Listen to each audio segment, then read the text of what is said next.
టేస్టీగా నువ్వుంటలు. ఫస్ట్ ఇవన్నీ శుభ్రంగా మురికి లేకుండా క్లీన్ చేసుకోవాలి. డస్ట్ ఉంటుంది కదా, ఇది క్లీన్ చేసేసుకొని 200 గ్రామ్స్ నువ్వులు ఇవి.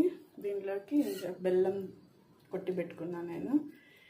ఇవి వేపకూడదు, వేపితే ఆయిల్ రాదు. నోట్లో దంచినట్లు టేస్ట్ రావాలంటే వేపకుండా మిక్సీలో పట్టేసుకోవాలి. ఇప్పుడు నేను ఇది మిక్సీలో గ్రైండ్ చేసుకుంటాను. ఇది మెత్తగా పౌడర్ అయింది. ఇప్పుడు దీనిలోకి బెల్లం యాడ్ చేసుకుంటాను. మొత్తం బెల్లం వేసినా ఇది ఇంకోసారి గ్రైండ్ చేసుకోవాలి. నువ్వు పొడి రెడీ.